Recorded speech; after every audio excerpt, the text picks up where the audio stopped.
Hi, it's Bridgette. Welcome to Above Life channel. I hope you are finding your way around here.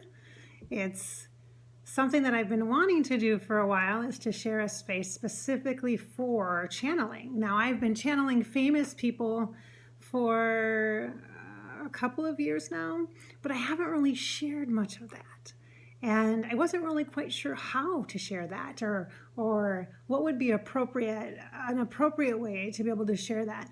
Because I really believe that we have to, as the general public, you and I, we have to recognize that we don't own celebrities.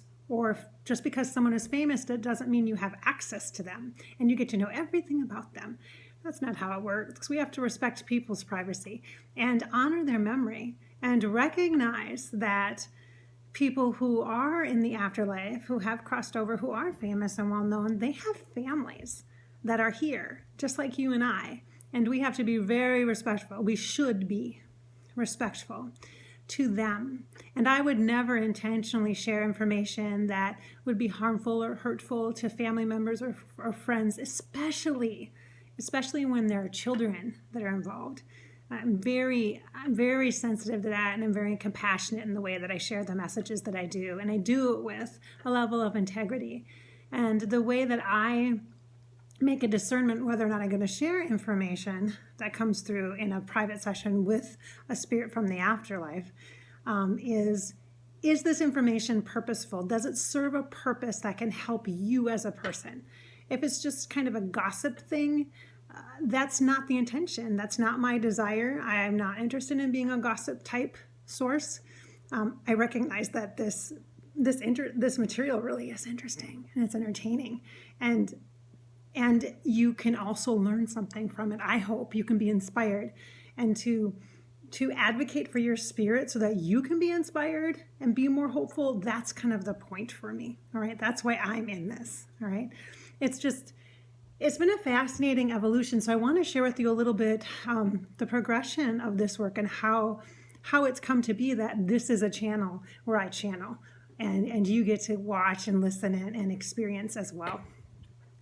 And I want to be able to do that. I want to be able to do that with you and share with you that I'm feeling like I should begin by telling you that I've been a psychic and a medium and an empowerment coach for 14 years.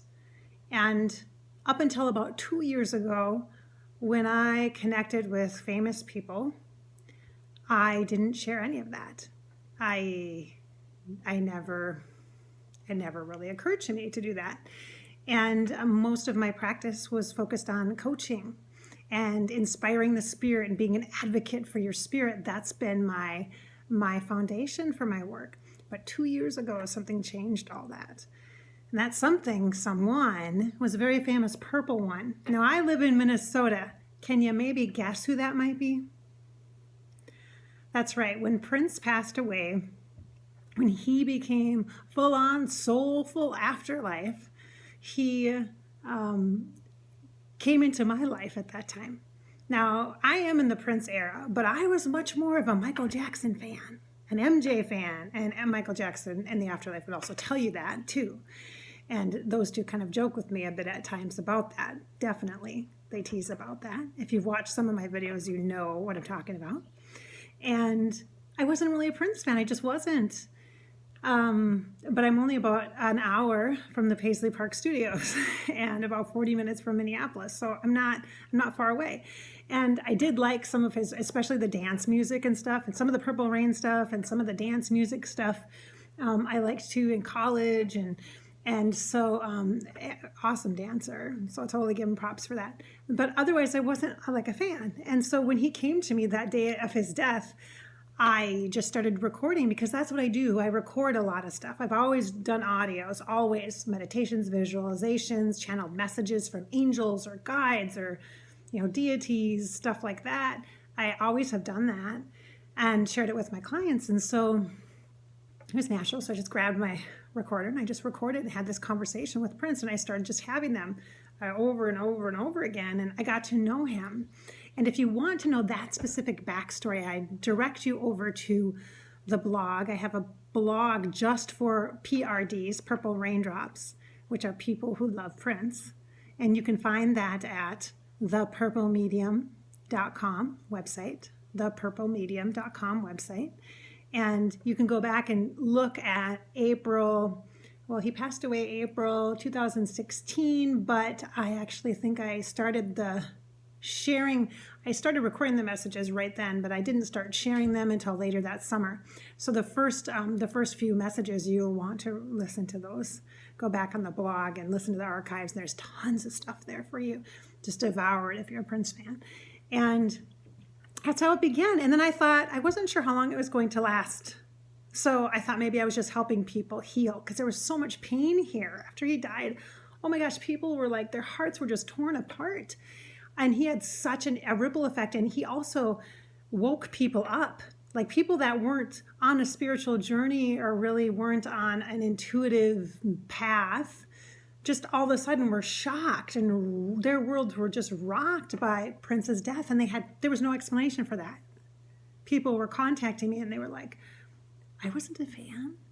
I didn't really watch a lot of his stuff. I mean, maybe back in the day, but why am I so impacted? Why is this like so affecting me? I feel sad. I feel like, what should I do? I'm questioning my life, where I'm at. What can I do? How should I live my life better? All this stuff. And he was really also a portal opener. Like, he just busted open some barriers for people so that more people can heal, more people can be inspired by their own spirit and recognize that you are a healer for yourself, an advocate for yourself. You can make positive choices for yourself. I could get on my soapbox here and just rock it and motivate you, because I love to do that. But that's kind of what happened after Prince died. And I thought it would just kind of maybe be for a couple months, maybe 6 months, whatever. It never stopped. There was more and more and more to talk about, to share, to connect. He kept coming. I kept talking. He's a really good spirit friend for me. He's just awesome in the afterlife. And in real life, we would have never been friends. I'm sure of it. We just totally different people, different vibes. And in the afterlife, he's such an awesome energy to be around. Very supportive, funny, humorous. He brings forward personal characteristics and traits that are amplified higher in the afterlife, really good traits that he enjoyed about life in the afterlife when I connect with him, so he can communicate with me as a person, relate to me as a person. And this is true for a lot of spirit. They'll bring forward or amplify characteristics or traits that you will resonate with. So like humor, I like to use humor to diffuse sometimes tense situations with clients too in session, you know. Some of the topics can be very serious and deep, and humor can really serve us well to be able to lighten the energy, so we get out of our heads sometimes and just recognize, okay, this is fine. We can deal with this, and lighten things up a little bit, not be so intense or so serious at times. And so he brings that forward, and I love that. I love it. And so with him, so at first I didn't share like my name. I kept everything really mysterious, and I just shared stuff. And then eventually it evolved over the course of the first year, where I was doing Prince work all the time. So he was like my client. He was like, all of a sudden I had this big, huge client who was a spirit. And so I'm like, okay, so now what do I do with this? Because I had to make a choice. So I had a business that was being constantly overpowered by channeling Prince. And so I ended up doing lots of sessions for his fans. But I have never been in a situation where I have offered a private session just to connect with Prince. I don't do that. And please understand, if you want to connect with a celebrity or a famous person and you're not immediate family or you're not a friend, I will not do mediumship work just to connect with that cool celebrity, artist, writer, famous world leader for you. I just don't do that, because that just doesn't make sense to me to do that. In private session, I work with you and for your spirit, and I can channel your loved ones. And sometimes if Prince, for example, was on your, as a spirit guide for you or something like that, he may come in and share, but I do not get paid for that. That is not my foundation of my work. I just don't choose that. I don't choose to offer that. So don't ask me to do that, please. Because I can't. Somebody else maybe can or would do that, but I am not going to do that. The bigger purpose, right? Bigger purpose for some of this. So that's how that started. And then I eventually started to offer I did a retreat, an in-person retreat, because I live in Minnesota with Prince stuff and Prince fans. And it's such a creative vibe with him. I love it. And that's what I like about channeling and psychic work is it's very creative. And I'm a very creative person. I love that. I thrive in that environment. And so I was like, what can I do? What can I make to be able to provide an experience for people who won't be able to come here and actually see Paisley Park Studios or see where Prince rode his bike or where he drove his cars and all that, walk the same paths that he walked. And how can I do that for people who will never come here? People who across the pond in the UK or in a different country will never get here. How can I give them the opportunity to connect? Because in spirit, you can connect with spirit at any time. It's not a physical thing. You're not bound by geographic location. You're not bound by money. You're not bound by any of that stuff. That's traditionally human mind stuff. Physical stuff, you're not bound by that. So you can have the experience intuitively. And so I'm like, how can I facilitate this? I have to do this. I have to do something. And so I created a virtual retreat, and it was awesome. It was one of the best experiences. For me, I loved it. I was like, addicted to creating channeled messages and channeled experiences and, energy, bringing forward energy so that people could feel what it was like to walk into the doors of Paisley Park or to sit on the banks of the Minnesota River or whatever it was. And it was an incredible experience for me and for those fans. And by the way, I will be offering it again this year. So I'm going to try to do it annually.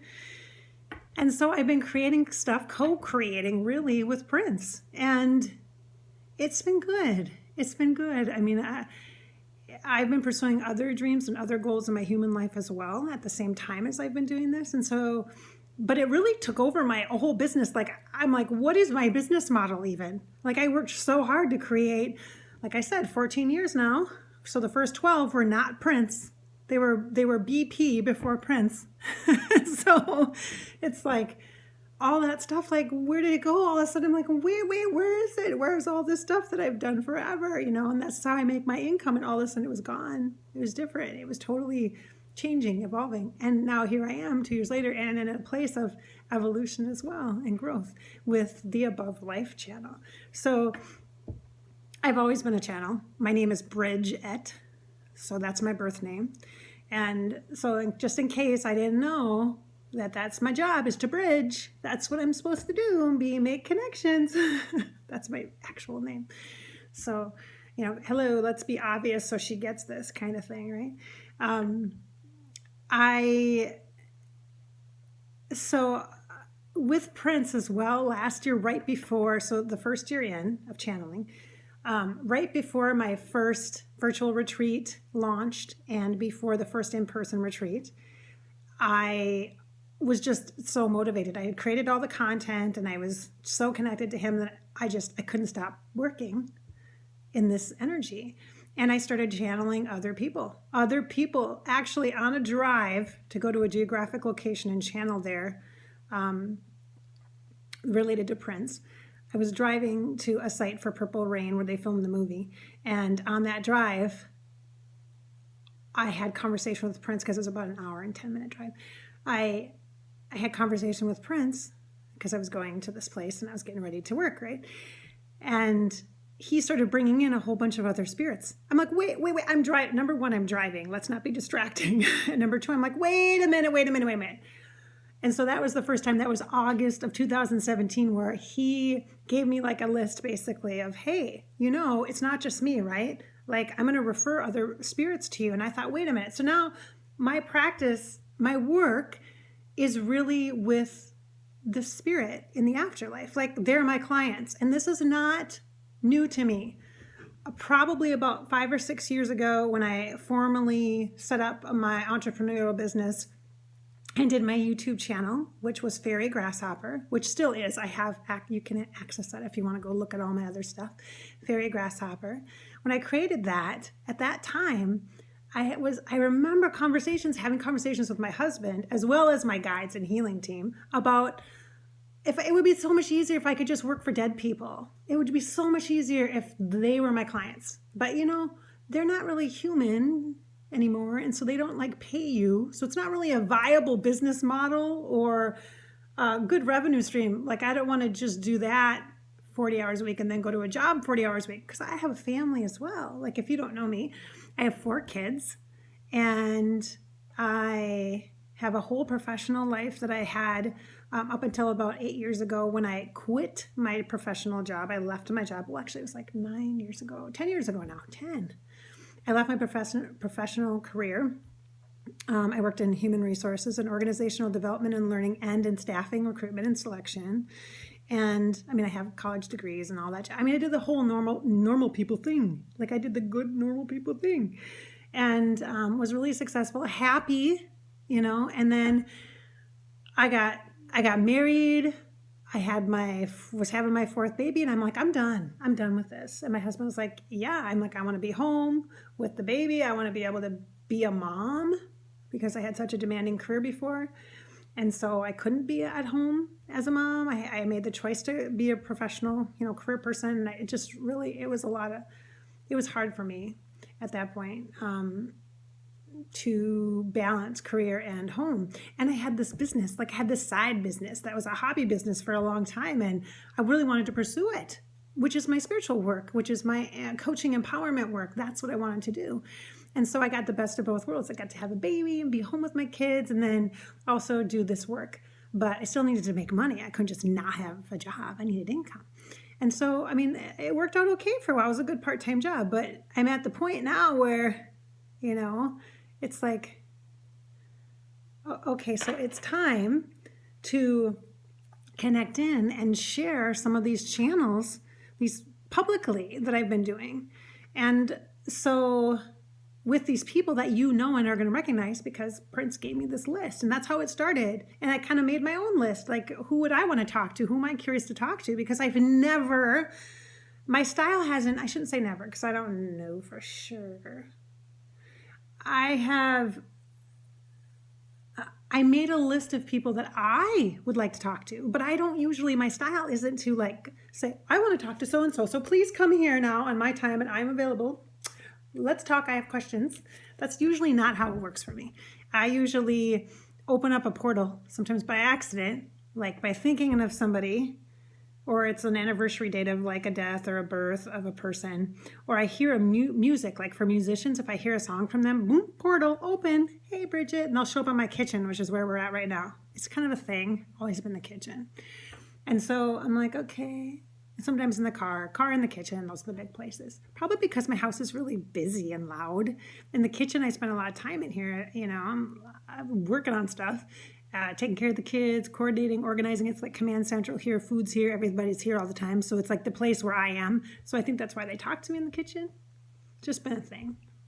So I'm looking forward to then, now, here, 2018, when I'm sharing this with you, to be able to share with you some really cool channeling conversations, insightful dialogues, discussions with Spirit. I hope that you will be inspired yourself, to believe in more than what you just think with your brain, to get a little more faith in life. And then I hope it inspires you, maybe kicks you in the butt a little bit, to focus on your life, to really make the most of your life. It's not too late. You're not too old. You're not too young. There's not too nothing. You can really, really engage, and embrace this experience, even when it sucks, even when it's hard. Again, here I go into my motivational speech type talk, but so that's kind of the background and why I'm here now at the Above Life channel. I have wanted to create something like this just to share the channeling, because I just love it. I love it. And I hope that you do too. I hope you enjoyed as well. I should probably do another video, maybe to talk to you a little bit about how I discovered I was psychic. I actually have one on my other channel, I did a whole video about how I got psychic and how that works and what kind of gifts I have. What does that mean, psychic gifts? Like, I'm very clairvoyant, so I see, for example, and maybe I should do another video. Got to give you a little background on that. So that's how this all began. I hope you enjoy this experience, and I look forward to connecting for you as well to the afterlife. Thanks for being here.